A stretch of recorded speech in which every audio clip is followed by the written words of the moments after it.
So with the pre-academy, it's all about nutrition and stuff and working out, kind of being physical fit. So it is a whole class itself by the College of Moreno Valley College. So you do get graded and you do get tested on it. It is 1 month, and I think it's only around like eight hours for 1 day a week. After you get that, you get a month off, and then you get if you make that certain physical test, then you get to go into the real academy, and you take it the last day of pre-academy. And what you do is that test is you have to score a certain amount of points, and there's 50 points for running, 25 points for these are max scores. A score of 100, 25 points out of 100, 25 points for push-ups, and then 25 points for sit-ups. They're all Air Force style, so if you go in, there's criteria on NBC website, and I'm pretty sure you can find it on the Air Force website for how they want them done, because they're strict and specific on how they want them done and how they would count them. So, and they vary by age group as well, the number. And these are all point-based. So how many you do, that is how many points you get. The more, the higher the points. So for sit-ups, I think it's 55 or more. You get the max points at 25 for push-up. And this is all under a minute, these two, push-ups and sit-ups. For push-ups, it's 62 and more, which is the max for 25 points under a minute. And make sure you go all up and down, because they're going to be watching you and they won't count them if you don't do them right. For the mile and a half, the top score is 9:30. The bottom score would be 15 minutes, and that's out of 50 points, like I said. At the end of the academy, you do a whole nother test. So you do it 3 times.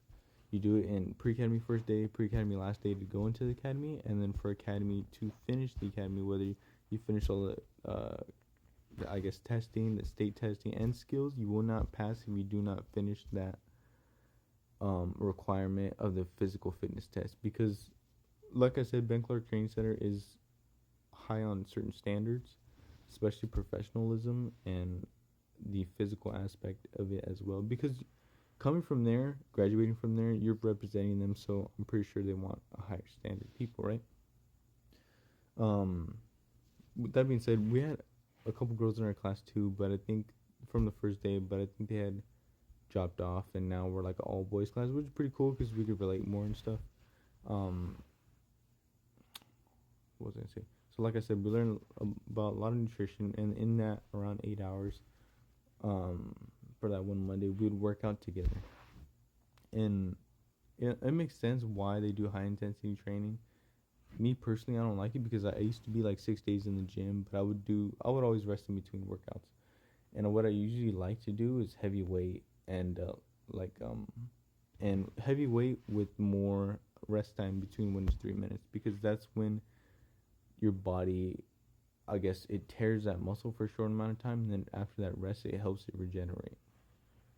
And it kind of what starts the regeneration process, and it doesn't let you hurt it, if that makes sense. Even though you're tearing the muscle, which is perfect, that's what you want, you're not going to be hurt as much with that resting. But it makes sense for firefighters, because at that certain point you need to perform. You can't be resting. You rest before and after, but at that certain point you need to just hit it on the nail, and keep going.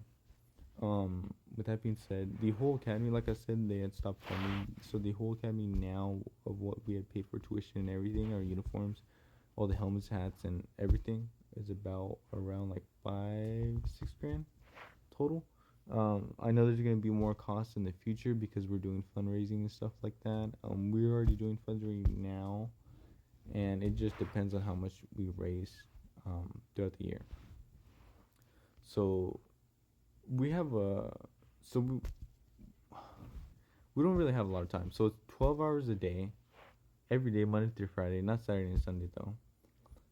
Sunday your tests are due, and every week you get a 100-question test on what you learned of those chapters. You have to read a certain amount of chapters, usually 5 chapters a week, every day, because you do lecture every week, and then you go on the drill grounds and practice it in person as well. And then you have state programs that you do, that you have to finish by a certain amount of time, that are deadlines. And then we have essays as well that go into there.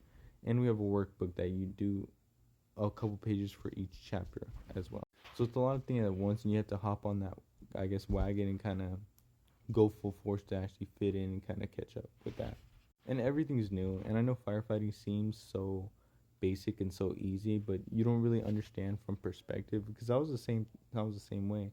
Looking at it from the outside, it seems so basic and easy, but once you're actually in there, and that's all profession, you don't really know what's going on until you're in there. Like, I had no clue like that, and it gets so into depth on certain different things, even the skills. But I had no clue that firefighters deal with a lot of, cancer, and they die. Well, a lot of them die or retire with cancer, and it's kind of crazy to think about that.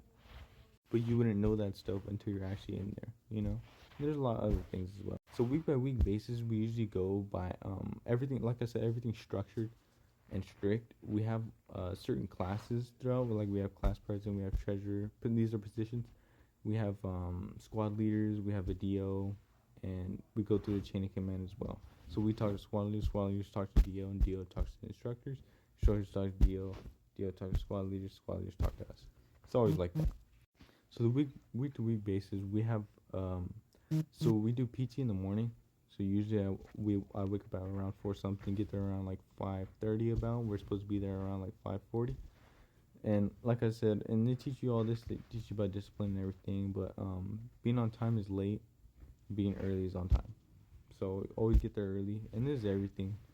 And then a week by week basis structure. We have already, not a calendar, but I guess like a schedule we go by.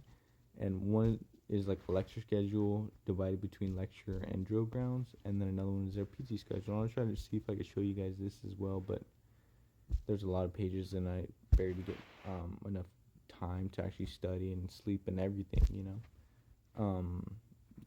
This academy is just pretty crazy. It seems so like fast paced, to the point where you get overwhelmed a lot, or very easily.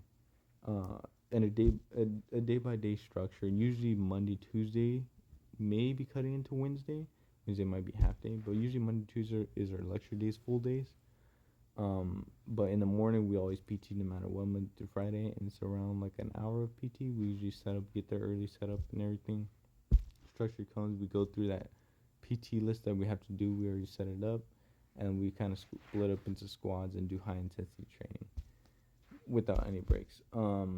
And then after that, we're all sweaty and stuff, so we go take a shower, we go change, we get ready to go do flags. We're all presentable in our class B's. We do flags, we come back, and that's when we either do lecture, depending on what type of day it is, and we have different instructors going in and out, teaching us and stuff, or we go to the drill grounds. Usually Thursday and Fridays, we're all day on the drill grounds. I think tomorrow, which is a Tuesday, we're all day on the drill grounds. So it just depends on certain things and what chapters we're going to be covering on that day anyways. Week 2 is very hard because week 1 was a little bit easy because we're ordering stuff and kind of finishing up stuff from pre-academy and kind of get everything set for, I guess, day 1 of academy, even though we're already at day 1. But just, I guess, taking care of business, kind of squaring everything away. Week 2 was more like fast paced, kind of jumping into it with PT and kind of everything, and getting the flow of things and how they work. All in all, there's a good crowd there. There's a lot of cool people there. But like I said, Ben Clark does have a lot of. They are pretty strict. And I've done it from EMT, now from Fire Academy. They're very, like I said, professional on like their class B's and how they want you dressed and everything, and they're pretty strict on that, which is a really good thing. A lot of academies don't do that. And for their physical standards as well, they are very on that as well. I know a lot of academies don't do that. Like, even for Academy 2, they tell us like this is like your first day of your job. You're actually being watched by all these instructors, because there's pros and cons to that. Like, these instructors, they come from everywhere, but they're different opinions and way they run things, which is a little bit different, because one day we'll have an instructor that's really laid back, that really likes this stuff and likes it normal, while another one's very strict. Like for Academy, I had to shave off all of this every day. I had to shave it, so it's just different. But I think it's good, it sets a standard. I'll make more videos on this, and I'll go in more depth into week by week basis, or try to do every 2 weeks, just to give you guys an insight or a progression check on how I'm doing and stuff like that. But it is very fun and very cool and hands-on. If you're thinking about it, I would say go for it, especially Ben Clark.